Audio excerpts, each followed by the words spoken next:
Radio isotope, radio pharmaceutical, radio activity, different type of elements with their isotopes. Sir ये सब हमें कहाँ पर काम आएंगे? क्योंकि हम तो बी फार्मेसी कर रहे हैं या फिर हम तो फार्मासिस्ट है। हमारा काम तो डोजेस फॉर्म की मैन्युफैक्चरिंग करना, पैकेजिंग करना, लेबलिंग करना, डिस्पेंसिंग करना, किसी डिजीज के बारे में पता लगाना, क्वालिटी कंट्रोल करना, क्वालिटी एश्योरेंस करना, गुड मैन्युफैक्चरिंग प्रैक्टिसेस करना, क्लिनिकल ट्रायल करना, प्री क्लिनिकल ट्रायल करना, किसी ड्रग से रिलेटेड फार्माकोकाइनेटिक या फार्माकोडायनेमिक का पता लगाना, या फिर उसका absorption, distribution, metabolism, excretion, elimination, half life का पता लगाना, वही फार्माकोकाइनेटिक डायनेमिक की बात करें, ये सब पता करना, ये सब हमारा काम है सर। ठीक है सर, बहुत सारा काम है, थक गए। पर सर एक बात बताइए कि रेडियो फार्मास्यूटिकल एक फार्मासिस्ट को किस तरह से काम आने वाला है? अच्छा एक बात बताइए, आप बताइएगा। आपको किसी पेशेंट का अगर मेडिकल इमेजिनिंग करना है तो जैसे मान लीजिए एक्सरे या फिर मान लीजिए सीटी स्कैन, कंप्यूटेड टोमोग्राफी, तो रेडिएशन की जरूरत पड़ेगी, बिल्कुल पड़ेगी सर। ऑब्वियसली सर रेडिएशन तो चाहिए, एक्सरे चाहिए, गामा रेज चाहिए, चाहिए सर। तो बस वही तो है रेडियो फार्मास्यूटिकल, रेडिएशन। ठीक है सर, और बताइए, और बताता हूँ भाई। जैसे मान लीजिए कैंसर हो गया किसी एक पर्टिकुलर पार्ट में, ध्यान से सुनिएगा। कोई पेशेंट आपके पास आया और उस पेशेंट के किसी एक पर्टिकुलर पार्ट में कैंसर हो गया। अब चाहे वो किसी सेल में हुआ हो, किसी ग्रुप ऑफ सेल मतलब कि टिश्यू में हुआ हो, या फिर किसी ऑर्गन में हुआ हो, पेशेंट के किसी भी एक पर्टिकुलर पार्ट में कैंसर हो गया, तो उस पर्टिकुलर पार्ट को सही करने के लिए हम रेडियो फार्मास्यूटिकल की मदद ले सकते हैं। मतलब कि एक टारगेटेड थेरेपी प्रोवाइड करनी है। जैसे ये मेरे पास बॉल है, मुझे एक टारगेट लगाना है, तो एक टारगेटेड थेरेपी मुझे प्रोवाइड करनी है, तो वो भी कौन करेगा? Radio pharmaceutical. तो अगर किसी डिजीज को डायग्नोस करना हो, किसी डिजीज का ट्रीटमेंट करना हो, किसी मेडिकल इमेजिनिंग के लिए अगर आपको मदद चाहिए, तो with the help of radiopharmaceutical आप सब कुछ कर सकते हैं, और ये बिल्कुल फार्मासिस्ट के काम आने वाली बात है। ठीक है सर। अब एक बात बताइए कि सर ये जो फोसिल्स वगैरह निकलते हैं, ये जो डायनासोर बेचारे दब गए थे ड्यू टू अर्थक्वेक या मेटेरोइड आके टकरा गए थे, तो ये जो फोसिल्स बन चुके हैं डायनासोर के, जमीन के अंदर से जो डायनासोर की हड्डियां वगैरह मिलती है, कंकाल मिलते हैं, तो हम इनको पता कैसे करते हैं कि ये कितने पुराने हैं? तो with the help of radio pharmaceutical, with the help of elements के आइसोटोप, रेडियो आइसोटोप, हम पता कर सकते हैं कि कौन सा फोसिल कितना पुराना है। तो ये सब जो है आर्कियोलॉजिस्ट के भी काम आता है। ठीक है सर, आर्कियोलॉजिस्ट को काम आ रहा है, फार्मासिस्ट को काम आ रहा है। फार्मासिस्ट को कैसे? मेडिकल इमेजिनिंग, किसी डिजीज को डायग्नोस करना, किसी को ट्रीट करना, टारगेटेड थेरेपी देना, या फिर हाइपरथायरॉयडिज्म के ट्रीटमेंट में भी आपको रेडियो फार्मास्यूटिकल जो है काम आता है। किसी फोसिल का पता करना कि वो कितना पुराना है, तो वो कार्बन डेटिंग टेक्निक से आप पता कर सकते हैं, कार्बन डेटिंग टेक्निक से।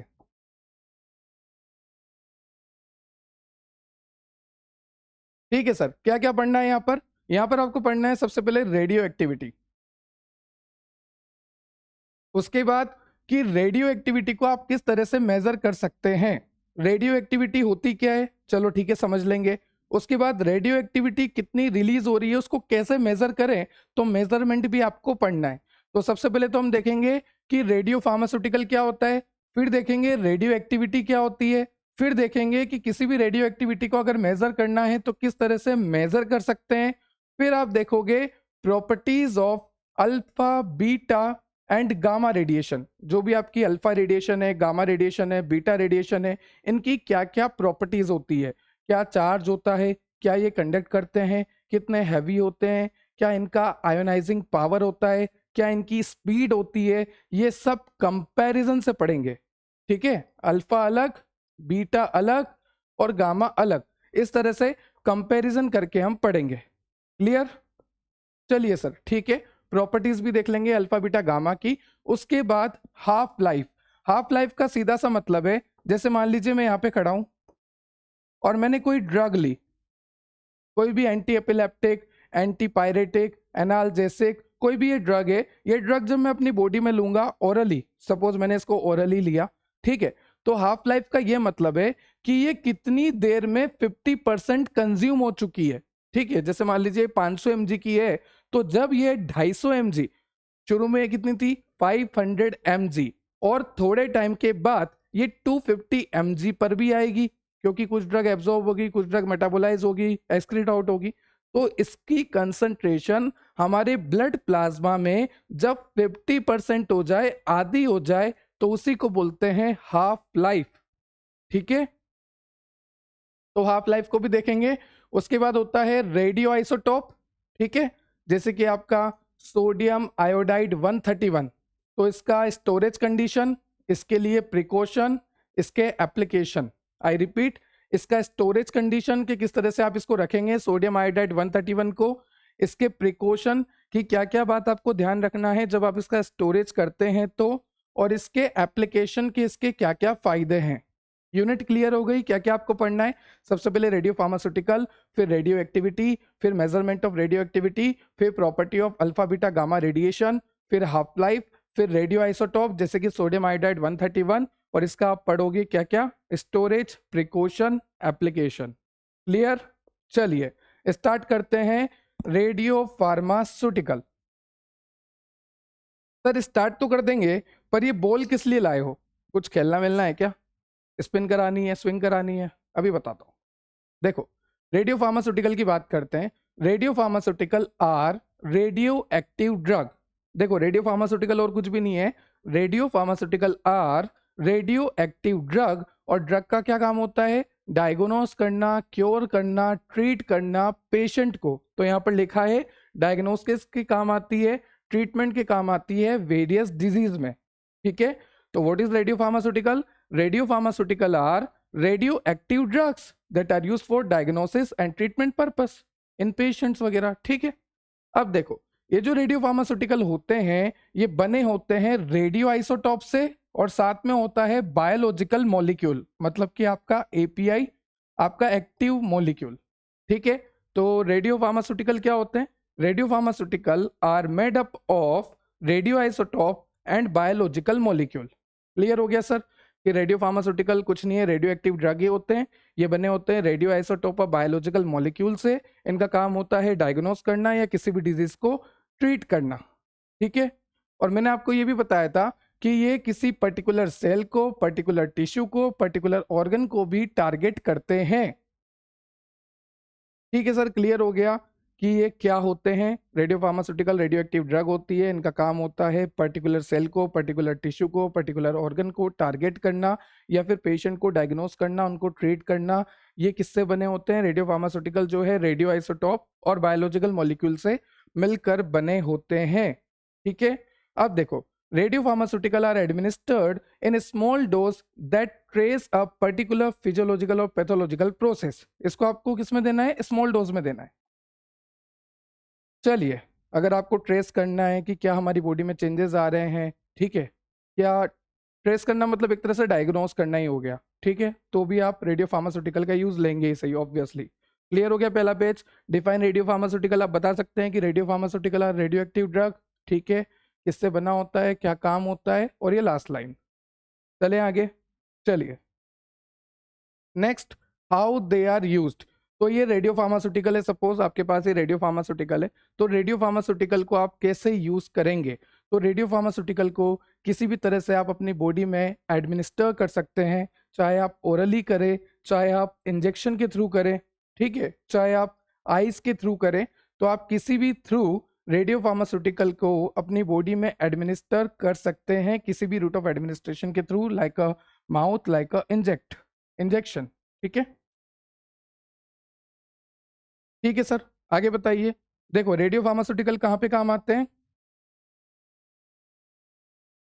मेडिकल इमेजिनिंग टेस्ट में। जैसे कि मान लीजिए हमें पता करना है कि कार्डियोवेस्कुलर डिजीज के बारे में, क्या प्रॉब्लम आ रही है दिल में, कहीं मायोकार्डियल इंफ्रैक्शन तो नहीं, कहीं कोई हार्ट अटैक आने की चांसेस तो नहीं, कहीं लबडब साउंड बिगड़ तो नहीं रही। तो अगर हमें दिल से रिलेटेड पता करना है कि कौन सी बीमारी है, मतलब कि कार्डियोवेस्कुलर डिजीज के बारे में पता करना है, तो with the help of radiopharmaceutical आप कर सकते हैं।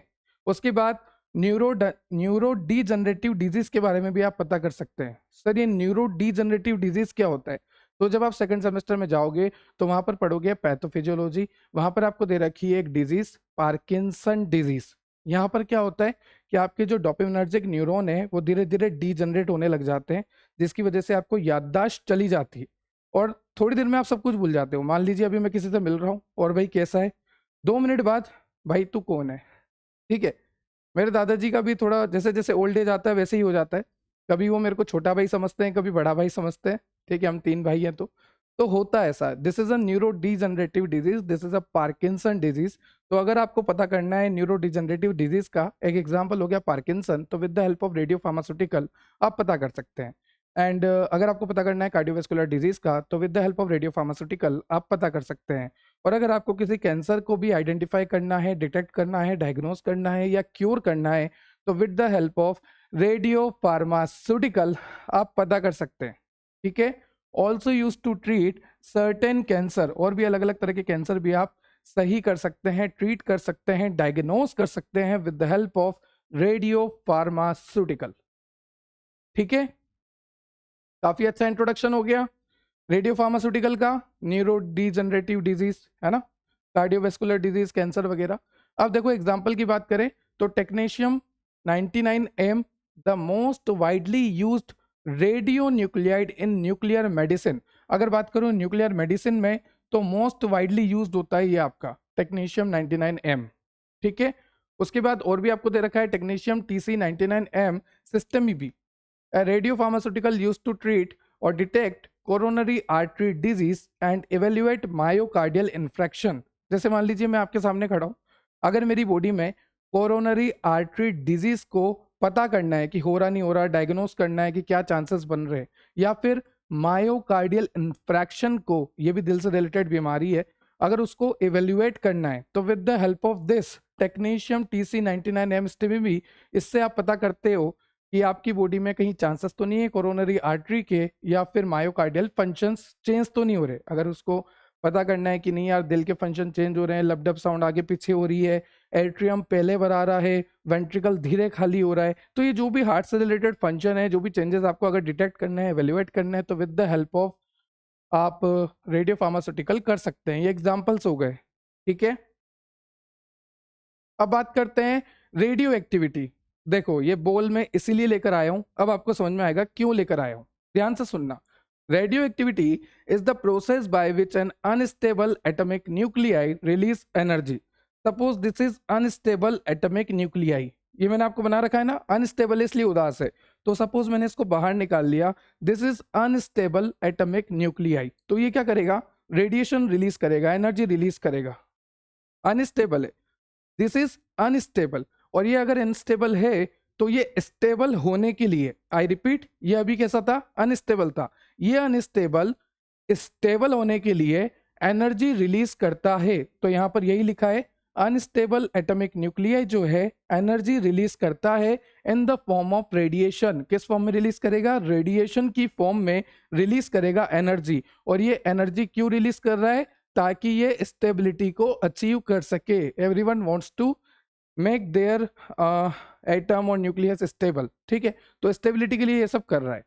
तो यहाँ पर जो एनर्जी रिलीज हो रही है वो रेडिएशन की फॉर्म में हो रही है, जैसे कि आपकी इलेक्ट्रोमैग्नेटिक वेव रिलीज हो रही है।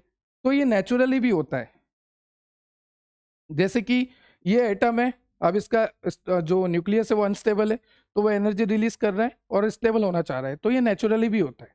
और मान लीजिए ये बेचारा शांति से बैठा था, पर मेरे को चाहिए कि ये एनर्जी रिलीज करे, तो मैं आर्टिफिशियली भी इससे एनर्जी रिलीज करवा सकता हूं। तो नेचुरली भी होता है और आर्टिफिशियली भी मैं इससे एनर्जी को रिलीज करवा सकता हूं, ठीक है, क्लियर हुआ।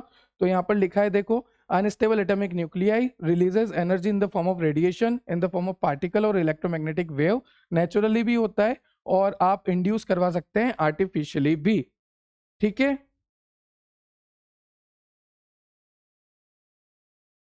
अब यहां पर आपको लिखा है कि कोई भी एटम का न्यूक्लियस अनस्टेबल क्यों होता है, प्रोटॉन के या फिर न्यूट्रॉन के नंबर में अनबैलेंस होने की वजह से। देखो लिखा है, an atom's nucleus is unstable when the forces between its proton and neutron are unbalance. ये जो प्रोटॉन है, ये जो न्यूट्रॉन है, या तो इसके फोर्सेस के बीच में अनस्टेबल होना। अब ये फोर्सेस अनस्टेबल क्यों है, क्योंकि इनके नंबर अनस्टेबल है। तो आपको इतना याद रखना है कि किसी भी एटम का न्यूक्लियस जो है अनस्टेबल क्यों होता है, क्योंकि जो प्रोटॉन है जो न्यूट्रॉन है उनके बीच में जो फोर्सेस है वो अनस्टेबल है। और वो क्यों है? क्योंकि नंबर की वजह से। तो इतना आपको याद रखना है कि ये जो है रेडियो एक्टिविटी का कारण बनता है। मैंने आपको बोला ना कि नेचुरली भी होता है। अब ऐसा नेचुरली क्यों होता है? क्योंकि यहाँ पर जो प्रोटॉन और न्यूट्रॉन होता है इसके बीच में जो फोर्स होता है वो समांतर नहीं होता, मतलब कि थोड़ा बहुत चेंज होता है, जिसकी वजह से यहाँ पर अनबैलेंसिंग आती है और इसकी वजह से ये जो एटम है इसका जो न्यूक्लियस है वो अनस्टेबल रहता है और वो एनर्जी को रिलीज करता है ताकि वो स्टेबिलिटी को अचीव कर सके। ये नेचुरली भी होता है और आर्टिफिशियली भी होता है। उसके बाद what happen during radio activity, radio activity के दौरान होता क्या है? तो आपको पता ही है कि एनर्जी रिलीज होती है। ये अनस्टेबल है, ये एनर्जी रिलीज करेगा स्टेबल होने के लिए। तो देखो यहाँ पर लिखा है कि कोई भी अनस्टेबल न्यूक्लियस है वो इमिट करेगा पार्टिकल को, एनर्जी को, जैसे कि इलेक्ट्रॉन को इमिट करेगा, प्रोटॉन को, न्यूट्रॉन को, फोटोन को। प्रोटॉन और फोटोन अलग अलग है ना? फोटोन मतलब लाइट पार्टिकल हो गया। तो प्रोटॉन को, फोटोन को, इलेक्ट्रॉन को, न्यूट्रॉन को, अल्फा पार्टिकल को, इनको रिलीज कर सकता है कोई भी अनस्टेबल न्यूक्लियस ताकि वो स्टेबल हो सके। डिपेंड करता है कि कौन सा एटम है, कौन सा न्यूक्लियस है, उस अकॉर्डिंग जो है अलग अलग पार्टिकल और अलग अलग एनर्जी जो है रिलीज होती है। ठीक है, किसी से इलेक्ट्रॉन, किसी से प्रोटॉन, किसी से न्यूट्रॉन, किसी से फोटोन, किसी से अल्फा पार्टिकल, और ये सब एक ही मकसद के लिए हो रहा है, टू अचीव स्टेबिलिटी। ठीक है, मान लीजिए अभी अनस्टेबल है पर इसको स्टेबिलिटी अचीव करनी है, अनस्टेबल है पर स्टेबिलिटी अचीव करनी है, तो ये सब इसलिए कर रहा है। ठीक है,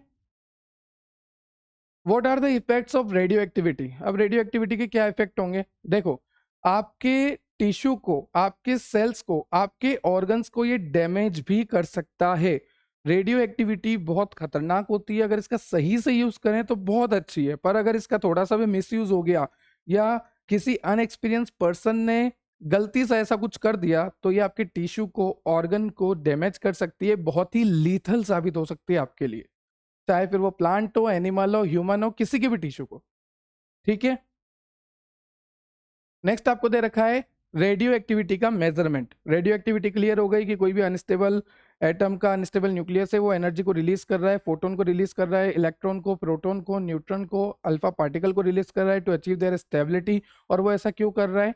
क्योंकि उसमें प्रोटॉन और न्यूट्रॉन के बीच में जो फोर्स है वो एक स्टेबल फोर्स नहीं है, या फिर आर्टिफिशियली हम इंड्यूस करा रहे हैं जिसकी वजह से ऐसा हो रहा है। तो अब कैसे मेजर करेंगे? तो मेजरमेंट हमें करना है, और क्या मेजर करना है कि अनस्टेबल न्यूक्लियस से कितनी एनर्जी इमिट हो रही है। Suppose this is a unstable nucleus, अब इससे कितनी एनर्जी इस तरह से इमिट हो रही है वो हमें मेजर करनी है, कितनी इमिट हो रही है। ठीक है, तो उसको मेजरमेंट करने के लिए आपके पास डिवाइसेस होते हैं, जैसे कि Geiger Muller counter, Geiger counter. ठीक है, और यहाँ पर जो यूनिट्स होती है वो होती है बैकरल, क्यूरी, सिवर्ट्स। ठीक है, अब देखो ध्यान से देखना, बैकरल, बैकरल को डिनोट करते हैं बी क्यू से, क्यूरी इसको डिनोट करते हैं सी आई से, और सिवर्ट्स इसको डिनोट करते हैं एस वी से। ठीक है, तो अगर आपको मेजरमेंट करना है रेडियो एक्टिविटी का, तो रेडियो एक्टिविटी को मेजरमेंट करने के लिए आपको 3 यूनिट्स यहाँ पर मैंने दे रखी है, बैकरल, क्यूरी और सिवर्ट्स। क्लियर?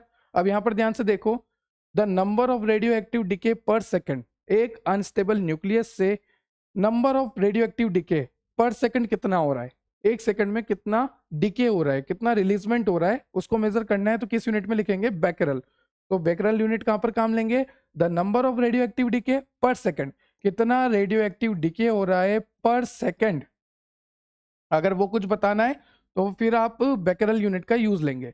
उसके बाद क्यूरी कब लेंगे? An older unit. क्यूरी क्या है? एक ओल्डर यूनिट है, जहां पर क्यूरी को किससे डिनोट करते हैं? सी आई से।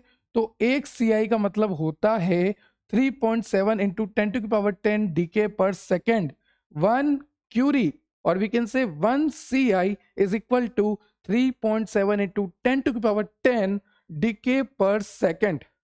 ठीक है, उसके बाद आपको दे रखा है sieverts, a unit for measuring the biological effect of radiation. अगर आपको रेडिएशन का बायोलॉजिकल इफेक्ट को मेजर करना है तो उसके लिए यूनिट होती है एस वी, सिवर्ट्स।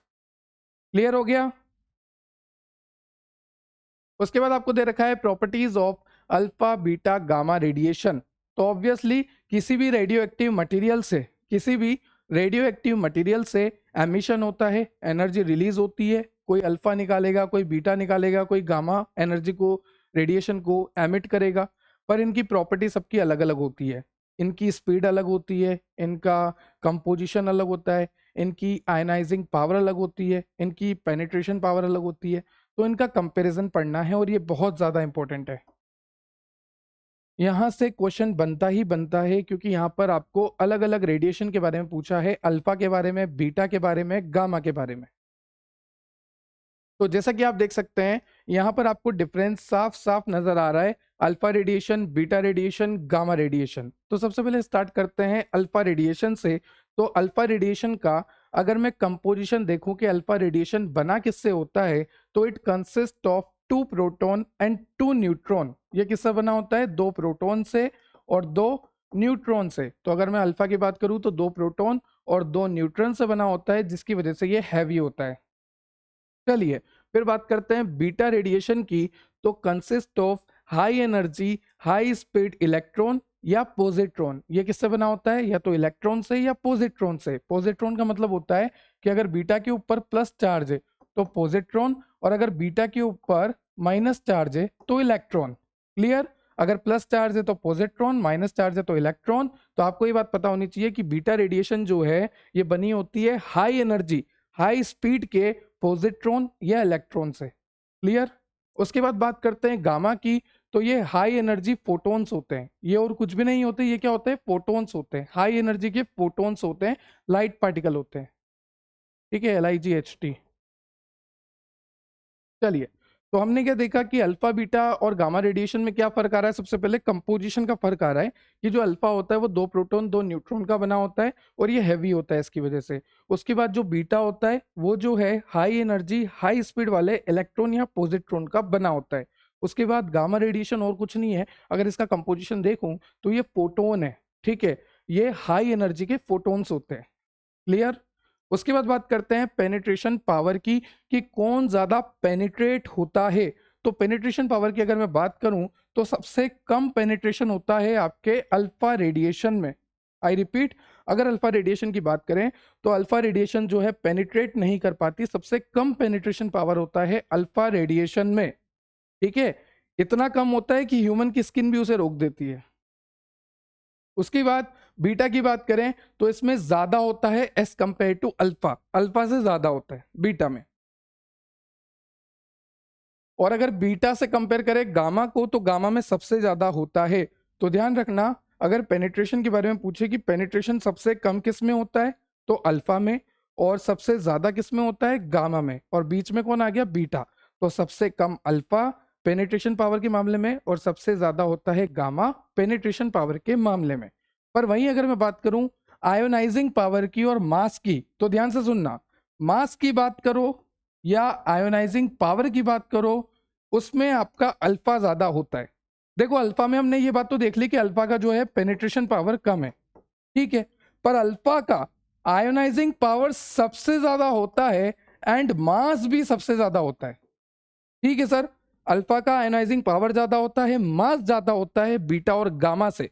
पर वहीं अगर बात करूं अल्फा की पेनिट्रेशन पावर की, तो अल्फा की पेनिट्रेशन पावर सबसे कम होती है, पर वहीं अगर बात करूं आयनाइजिंग पावर की तो वो सबसे ज्यादा होती है एंड मास भी सबसे ज्यादा होता है।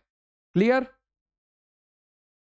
देखो यहां पर लिखा भी है कि मास जो है इसका ज्यादा होता है, ठीक है, इसका कम होता है और इसका बिल्कुल ही नहीं होता है।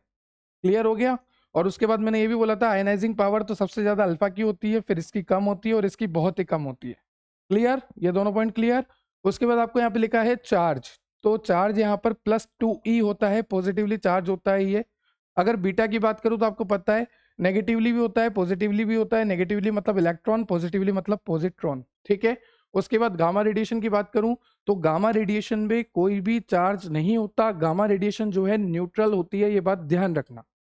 ठीक है सर, पॉजिटिव पॉजिटिव नेगेटिव और न्यूट्रल। क्लियर है? और मास तो इसका सबसे ज्यादा, फिर इसका कम, फिर इसका कम, और आयनाइजिंग पावर सबसे ज्यादा, फिर उससे कम, फिर सबसे कम। क्लियर है? उसके बाद स्पीड की बात करें। अब स्पीड, आप एक बात बताइए, अगर इसका मास ज्यादा है, तो अगर किसी में वजन ज्यादा है मास ज्यादा है तो उसकी स्पीड धीरे धीरे ही होगी। वजन ज्यादा है ना भाई, धीरे धीरे ही चलेगा आगे, धीरे धीरे धीरे धीरे। और जिसमें वजन ही नहीं है, जो बिल्कुल ही आप बात करें कि कोई मास ही नहीं है इसमें, तो इसकी स्पीड कैसे होगी? इसकी स्पीड तो बहुत ज्यादा होगी ऑब्वियसली सर। अब जिसमें वजन ही नहीं है, कोई बिल्कुल हल्का है तो वो तो फटाफट भागेगा, और बेचारा कोई भारी है तो धीरे धीरे धीरे धीरे धीरे धीरे धीरे धीरे, है ना। तो यहाँ पर एक बात ध्यान रखना कि जिसका मास ज्यादा है, मास किसका ज्यादा है, अल्फा का ज्यादा है, तो अल्फा का मास ज्यादा है इसलिए अल्फा की स्पीड कम है। वहीं अगर मैं बात करूं गामा रेडिएशन में कोई भी मास नहीं है तो इसकी स्पीड ज्यादा है। आप देख सकते हैं अल्फा में स्पीड जो है कम है, इसमें थोड़ी सी ज्यादा है एज कंपेयर टू अल्फा, पर सबसे ज्यादा किसमें होती है, स्पीड ऑफ लाइट होती है गामा रेडिएशन में। स्पीड ऑफ लाइट 3 × 10⁸ मीटर पर सेकेंड। उसके बाद बात करते हैं बायोलॉजिकल इफेक्ट की। तो ये जो अल्फा रेडिएशंस होती है ये हाईली डैमेजिंग होती है, आपके टिश्यू को डैमेज कर सकती है, आपके सेल को डैमेज कर सकती है। बायोलॉजिकल इफेक्ट बात करें बीटा रेडिएशन की, तो इसकी पेनिट्रेशन बहुत अच्छी होती है एज कम्पेयर टू अल्फा, ये आपको पता ही है, ठीक है। और उसके बाद बात करें बायोलॉजिकल इफेक्ट गामा रेडिएशन का, तो gamma radiation can penetrate the body and reach internal organ. Gamma radiation हमारी बॉडी को तो पेनिट्रेट करेगा ही सही, साथ ही साथ इंटरनल ऑर्गन तक पहुंच जाएगा, ठीक है। पोटेंशियली कोजिंग कैंसर, कैंसर कोज कर सकता है, डीएनए को डैमेज कर सकता है, हमें हेल्थ इश्यू ला सकता है। पर आप जानते हैं कि यहां पर ऐसा कोई प्रॉब्लम नहीं है, क्योंकि यहां पर जो पेनिट्रेशन पावर है वो कम है। मैंने आपको बताया ना, देखो अल्फा में, एक सेकेंड, अल्फा में पेनिट्रेशन पावर जो है कम होती है, पेनिट्रेशन पावर जो है लो होती है, पता है ये बात तो आपको, है ना। तो जब अल्फा में पेनिट्रेशन पावर ही नहीं है तो वो पेनिट्रेट ही नहीं कर पाएगा हमारे सेल टिश्यू ऑर्गन में, और हमें लीथल इफेक्ट देगा ही नहीं। पर जहां पर पेनिट्रेशन पावर बहुत ज्यादा है तो वो तो बहुत नुकसान करेगा, कैंसर कर सकता है, हमारे ऑर्गन डैमेज कर सकता है, हमें लीथल इफेक्ट दे सकता है, तरह तरह के साइड इफेक्ट आ सकते हैं, टिश्यू डैमेज कर सकता है, ये सब होता है। तो ये अल्फा बीटा गामा में डिफरेंस हो गया। लास्ट डिफरेंस आपको दे रखा है कि अल्फा रेडिएशन का जो सोर्स है वो है radon gas, uranium, thorium and some other heavy metals, ठीक है। ये सब किसके सोर्स है, अल्फा रेडिएशन के, रेडॉन, यूरेनियम, थोरियम और कुछ हैवी मेटल्स। उसके बाद बात करता हूं बीटा रेडिएशन का, तो ट्राइटियम, कार्बन 14, ठीक है, और स्ट्रोंशियम 90। उसके बाद बात करते हैं गामा रेडिएशन का क्या सोर्स है, तो गामा रेडिएशन का है cobalt 60, caesium 137 and other nuclear decay processes, ठीक है। ये सारे डिफरेंस हो गए alpha, beta and gamma radiations. अब बात करते हैं हाफ लाइफ की। तो हाफ लाइफ मैंने आपको बोला कि आपकी बॉडी में ड्रग जाने के बाद 50% जब कंज्यूम हो जाती है, जैसे 500 mg ली, जब वो 250 mg रह जाती है तो उसी को बोलते हैं half life of the drug, है ना। तो it can be use to describe the decay of radioactive substance. सबसे पहली बात, आप यहाँ पर रेडियो एक्टिव सब्सटेंस का डिके बता सकते हो। जैसे कि मान लीजिए ये एटम है, एटम के अंदर अनस्टेबल न्यूक्लियस है, अनस्टेबल न्यूक्लियस है। अब ये अनस्टेबल न्यूक्लियस क्या कर रहा है, एनर्जी को रिलीज कर रहा है, पार्टिकल को रिलीज कर रहा है, फोटोन को, न्यूट्रॉन को, इलेक्ट्रॉन को, अल्फा पार्टिकल को रिलीज कर रहा है। कर रहा है नहीं कर रहा, बिल्कुल कर रहा है, कर रहा है, कर रहा है, कर रहा है। तो कब ये 50% कर चुका है उसको पता करने के लिए हम बोलेंगे हाफ लाइफ 50% को। तो डीके का पता कर सकते हैं कि कब कितना डीके हो चुका है, कब 50% डीके हो चुका है। उसके बाद एलिमिनेशन ऑफ ड्रग, ये भी हम पता कर सकते हैं, क्योंकि एक बात बताइए, जैसे मान लीजिए मैंने 500 mg 500 mg ड्रग लिया, ठीक है। अभी मेरे बॉडी फ्लूइड में 500 mg ड्रग है, पर मैं जब मैं बॉडी फ्लूइड को लूंगा और उसका टेस्ट करूंगा 1 घंटे बाद, 2 घंटे बाद, 3 घंटे बाद, तो मुझे पता लगेगा अरे 60 mg ही रह गया, मतलब यहाँ पर क्या हो गया, 60% ही रह गया, 500 mg का 60% ही रह गया। फिर 6 घंटे बाद निकालूंगा तब पता लगेगा 50% ही रह गया। मतलब कि जो 500 mg मैंने ड्रग ली थी, अब वो ड्रग जो है 250 mg ही रह गई है मेरी बॉडी प्लाज्मा में। तो सर 50% कहाँ गई, एलिमिनेट हो गई। ध्यान से सुनना, अगर मैं यहाँ पे खड़ा हूं, है ना, और मैंने 500 mg ड्रग ली है, तो ये 500 mg जो है मेरे शुरू में ब्लड में है, बॉडी फ्लूइड में है, पर समय के साथ क्या होगा, जैसे 1 घंटा हुआ, 2 घंटा हुआ, 3 घंटा हुआ, 4 घंटे हुए, तो 4 आवर्स के बाद क्या होगा, हो सकता है ये 250 mg रह जाए। कब रह जाए, 4 आवर्स के बाद, 4 घंटे के बाद। तो यही इसका हाफ लाइफ है। तो सर ये 500 से 250 रह गई, बाकी की गई कहाँ, एलिमिनेशन, एक्सक्रीशन, बॉडी से रिमूवल हो गया। तो वही यहाँ पर लिखा हुआ है कि एलिमिनेशन का भी आप पता कर सकते हैं कि कितना % एलिमिनेशन हुआ है ड्रग्स का हमारी बॉडी से। और उसके बाद प्रोडक्ट का यूजफुलनेस भी आप पता कर सकते हैं। तो हाफ लाइफ बहुत जगह काम आती है, ठीक है। The half life of a radioactive isotope is the amount of time it take for a 1/2 of the radioactive isotope to decay. 1/2 का मतलब 1/2, 1/2 का मतलब होता है 50%। क्या टाइम लग रहा है 50% डिके होने में, ये पता करते हैं। जैसे कि एग्जांपल दूं तो कार्बामेज़ेपिन है ना, ये जो है एक तरह का एपिलेप्सी को सही करने का ड्रग है, एंटी एपिलेप्टिक है, और बाइपोलर डिसऑर्डर को सही करता है। बाइपोलर डिसऑर्डर मतलब कि मेनिया, पागलपन, पागलपन होना है ना। तो बाइपोलर डिसऑर्डर को, मेनिया को और एपिलेप्सी को ट्रीट करने में कार्बामेज़ेपिन काम आता है। और इसका जो हाफ लाइफ होता है वो होता है 10 से 15 घंटे, 10 to 15 आवर। क्लियर। उसके बाद आपको यहाँ पे लिखा है और भी एग्जांपल लिखे हैं, जैसे कि कोबाल्ट 60। अब कोबाल्ट 60, कोबाल्ट क्या एलिमेंट है और 60 क्या इसका आइसोटोप है। तो ये जो कोबाल्ट 60 है, अगर मैं देखूं कि ये कोबाल्ट 60 जो है कब हाफ लाइफ पे पहुंचता है, कब ये कोबाल्ट 60 जो है 50% डिके हो जाता है, तो उसका टाइम है 5.26 ईयर। सोचो 5.26 ईयर में ये हाफ कम होता है ना, 2526 ईयर में ये कम होता है, 50% होता है, 1/2 होता है, हाफ होता है। अगर इसके फॉर्मूले की बात करें तो T half is equal to 0.693 by lambda. I repeat, T half, T half का मतलब क्या हो गया कि आपकी हाफ लाइफ। हाफ लाइफ को किससे डिनोट करेंगे, टी हाफ। टी का मतलब टाइम और हाफ का मतलब 50%, कि कितने टाइम में आपका ड्रग जो है 50% जो है कंज्यूम हो चुका है या एलिमिनेट हो चुका है बॉडी से। So T half is equal to 0.693 by lambda, और where lambda is stand for decay constant. जैसे मान लीजिए कोई भी डिके हो रहा है तो कितना टाइम में डिके हो रहा है, डिके कॉन्स्टेंट कौन होता है, लेमडा होता है। तो T half is equal to 0.693 by lambda.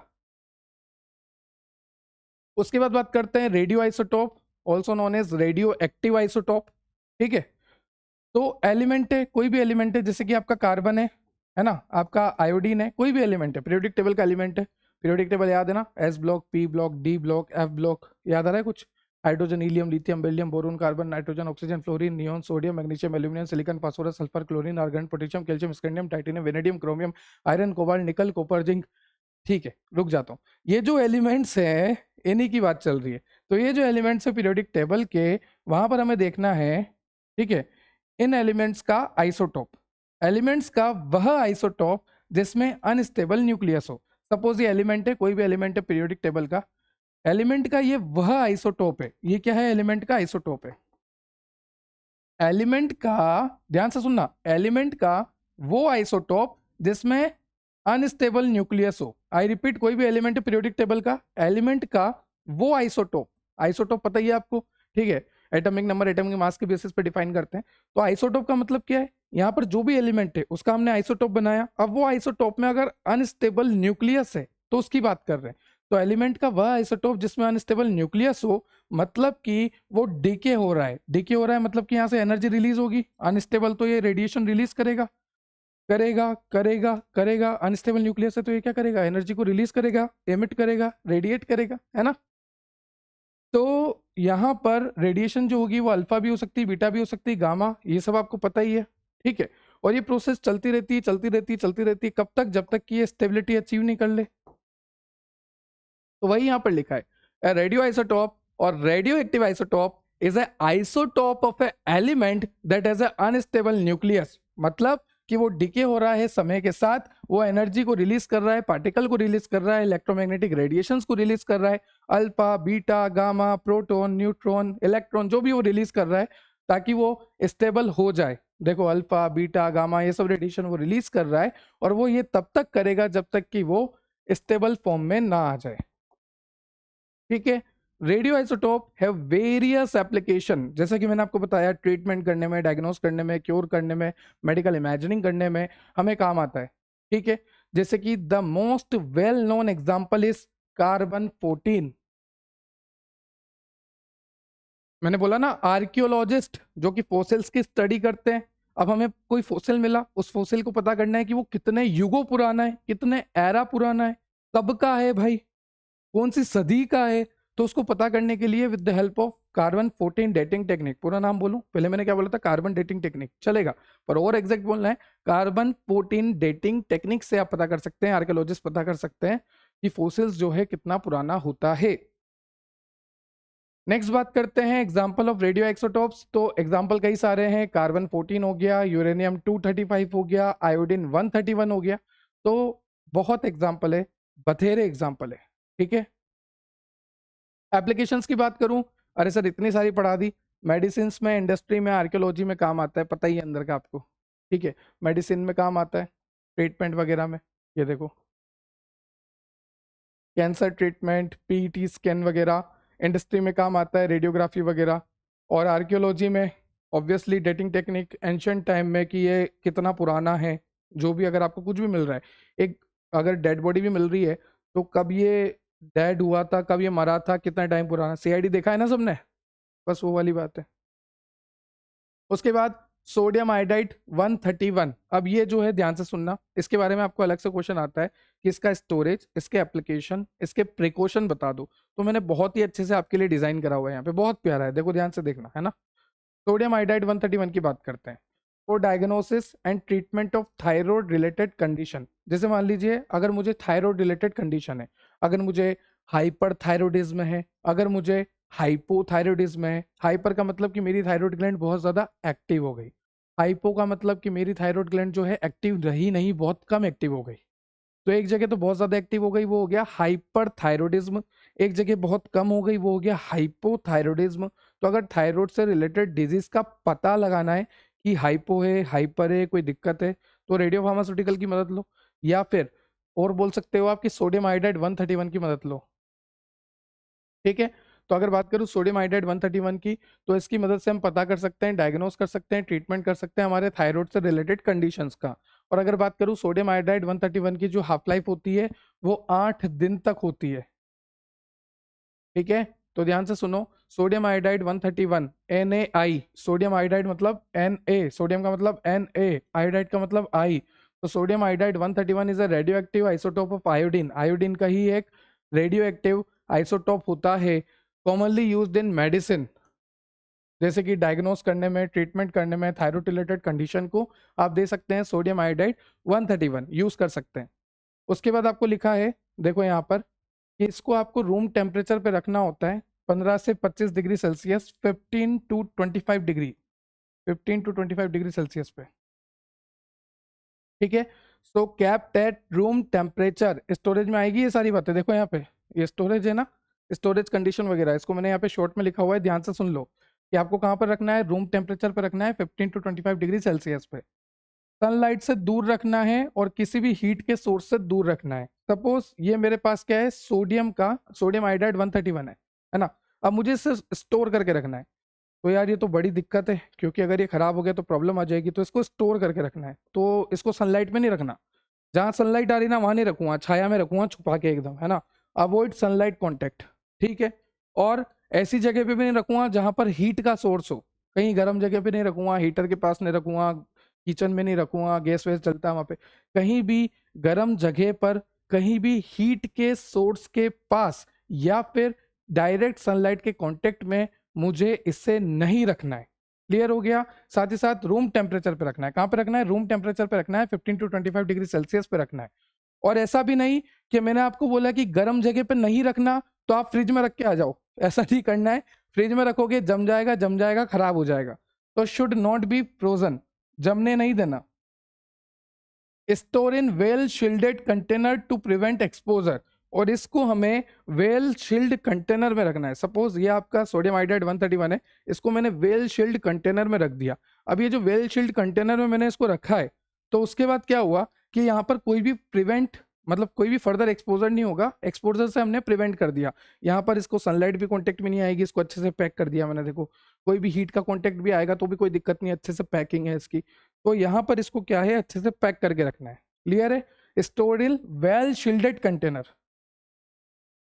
Must be stored in secured area for prevent contamination, और एक अच्छे से सिक्योर्ड एरिया में मैं रखूंगा, ये रख दिया, ताकि किसी भी तरह का कोई भी क्रॉस कंटामिनेशन, किसी भी तरह का कोई भी माइक्रोब्स वगैरह इसमें ना लगे। स्टोरेज मस्ट बी वेंटिलेटेड, और स्टोरेज जो है एकदम वेंटिलेटेड होना चाहिए, जैसे ये एकदम वेंटिलेटेड एरिया है ना यहाँ पर ही, और वेंटिलेटेड है इसका मतलब ये नहीं कि सनलाइट आ रही है, सनलाइट नहीं आनी चाहिए, हीट नहीं आनी चाहिए, फ्रोजन नहीं होना चाहिए, रूम टेम्परेचर पे रहना चाहिए, खुले में रहना चाहिए, पर सिक्योर्ड रहना चाहिए। ठीक है, उसके बाद आप जिस भी कंटेनर में इसको रख रहे हो, सपोज ये आप, मैंने रखा हुआ है देखो सोडियम आयोडाइड 131, तो इसको मैंने रखा तो हुआ है, तो ये जो कंटेनर है ये लेड का हो, किसका हो, लेड का। लेड को सिंबल होता है पीबी, लेड का सिंबल क्या होता है, पीबी। ठीक है, तो लेड का कंटेनर बना होना चाहिए, जो भी कंटेनर में जिसमें मैं ये सोडियम आयोडाइड 131 रख रहा हूँ, तो वो लेड का कंटेनर होना चाहिए। और साथ ही साथ उसको प्रॉपर लेबल करना है।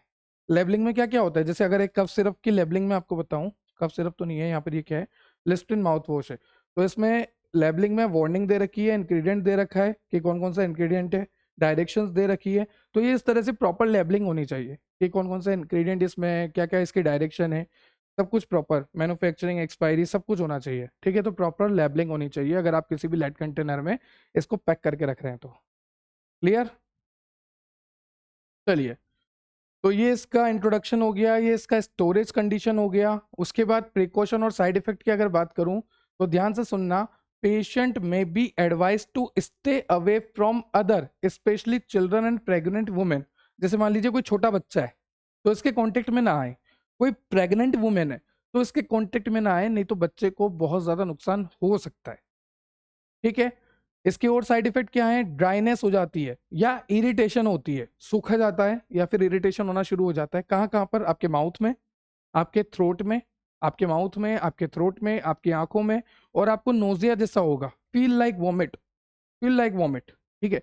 तो आपकी आंखें सूखा जाएगी या फिर आपके थ्रोट, आपका माउथ सूख सकता है, ड्राई हो सकता है, इरिटेशन उसमें हो सकती है, आपको नोजिया जैसा हो सकता है।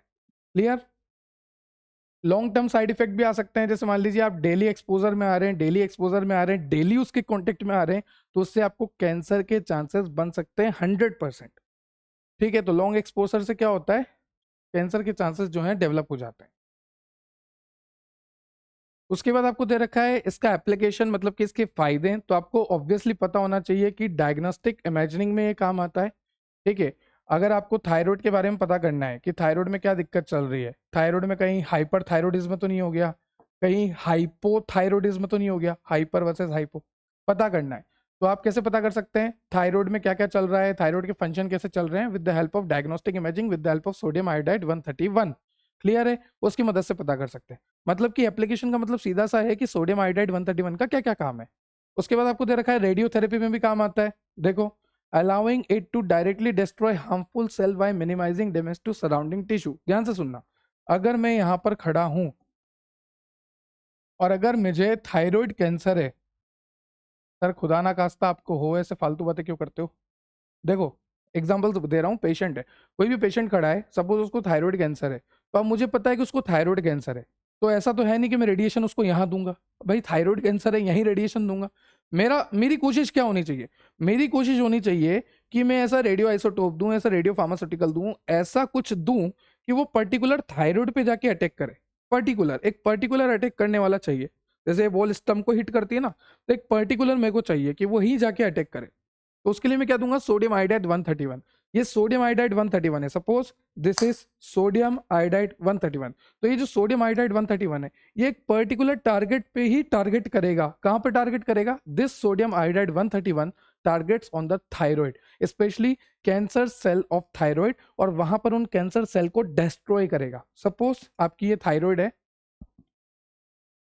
है ना, और यहाँ पर ये कैंसर सेल है, तो इन कैंसर सेल पर ही अटैक करेगा सोडियम आयोडाइड 131, ठीक है, इन पे अटैक करेगा। और आसपास की ये जो नॉर्मल सेल है ना, ये जो नॉर्मल सेल है आसपास की, देखो अलग अलग है, इनको कम से कम नुकसान पहुंचाते हुए, मेरी इस बात पे गौर फरमाना, आसपास की सेल को, नॉर्मल सेल को कम से कम नुकसान पहुंचाते हुए कैंसरस सेल को खत्म करना, यही काम होना चाहिए एक टारगेटेड ड्रग डिलीवरी का। क्लियर? चलिए, तो रेडियोथेरेपी में भी ये काम आता है।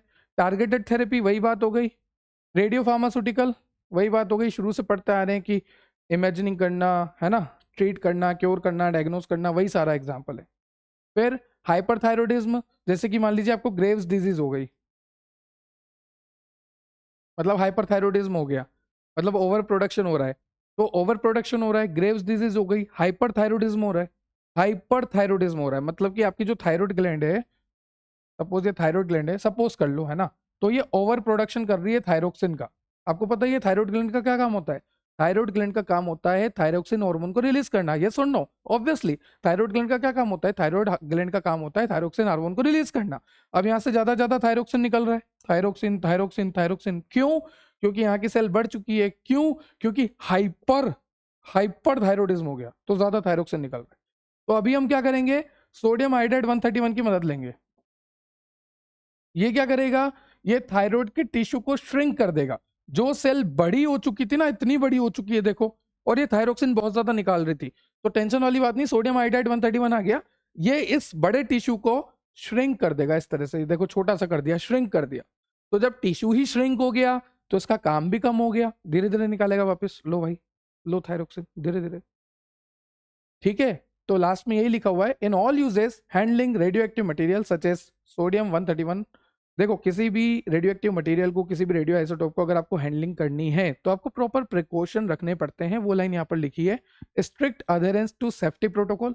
जो भी प्रोटोकॉल होते हैं, प्रोटोकॉल मतलब कि फिक्स द रूल, जैसे मान लीजिए सेफ्टी के लिए कुछ फिक्स रूल है, जैसे कि ड्रेस अच्छी पहन के जाओ, ग्लव्स वगैरह पहन के जाओ, कॉन्टेक्ट में अवॉइड करो, एक्सपोजर अवॉइड करो, तो जो भी सेफ्टी के प्रोटोकॉल्स हैं उनको फॉलो करना होता है, एक हेल्थ केयर वर्कर को भी और एक पेशेंट को भी, ताकि कोई भी साइड इफेक्ट नहीं आए। क्लियर? तो ये था आपका पूरी unit 5 B pharmacy first semester pharmaceutical inorganic chemistry, और आज के लेक्चर के बाद हमने B pharmacy first semester pharmaceutical inorganic chemistry को कंप्लीटली कवर कर लिया है। आई होप आपको क्लियर हुआ होगा कि किस तरह से एक अनस्टेबल न्यूक्लियस जो है एनर्जी को रिलीज करता है, वो नेचुरली भी करता है, आर्टिफिशियली भी करता है। फिर हमने देखा सोडियम आयोडाइड 131 रेडियो आइसोटोप क्या होता है, रेडियो एक्टिविटी क्या होती है, रेडियो फार्मास्यूटिकल क्या होता है, किस तरह से रेडियो एक्टिविटी जनरेट होती है, एलिमेंट्स के आइसोटोप बनते हैं, उन आइसोटोप्स का क्या काम होता है, रेडियो फार्मास्यूटिकल का फार्मेसी में क्या काम है, आर्कियोलॉजिस्ट के लिए क्या काम है, और अल्फा बीटा गामा रेडिएशन में पेनिट्रेशन पावर, आयनाइजिंग कैपेबिलिटी और आयनाइजिंग कैपेसिटी, मास, स्पीड और इनके सोर्स और इनका कंपोजिशन बहुत ही डिटेल्ड हमने स्टडी करा है। क्लियर? तो ये आपका इनऑर्गेनिक केमिस्ट्री कंप्लीट है, और जीपेट का बैच चालू है, जीपेट का बैच आपको एप्लीकेशन में मिलेगा। ठीक है, और उसमें लेक्चर्स भी स्टार्ट हो रहे हैं अभी सेकंड वीक ऑफ फरवरी से, तो जीपेट का बैच आप एनरोल कर सकते हैं, डिस्क्रिप्शन में आपको डिटेल्स मिल जाएंगी जीपेट के बैच की। तो चलिए मिलते हैं आपको नेक्स्ट सब्जेक्ट में फार्मास्यूटिकल एनालिसिस में। आई होप आपको लेक्चर क्लियर हुआ होगा। अगर आपको लेक्चर से रिलेटेड थोड़ा भी डाउट है तो आप कमेंट सेक्शन में कमेंट कर सकते हैं, और ये नोट्स आपको मिलेंगे हमारी वेबसाइट पे www.depthofbiology.com। So subscribe and share for more, और आप जुड़ सकते हैं हमारे टेलीग्राम से, इंस्टाग्राम से, व्हाट्सएप कम्युनिटी से, व्हाट्सएप चैनल से, और भी कहीं एप्लीकेशन वगैरह पे कहीं हमारे पेजेस वगैरह बने हुए हैं, आप वहां से जुड़ सकते हैं। सभी की डिटेल, सभी की इंफॉर्मेशन आपको डिस्क्रिप्शन में मिल जाएगी। तो बने रहिए, जुड़े रहिए, देखते रहिए depth of biology. Subscribe and share for more. Have a nice day, have a good day. जय श्री राम। Thank you.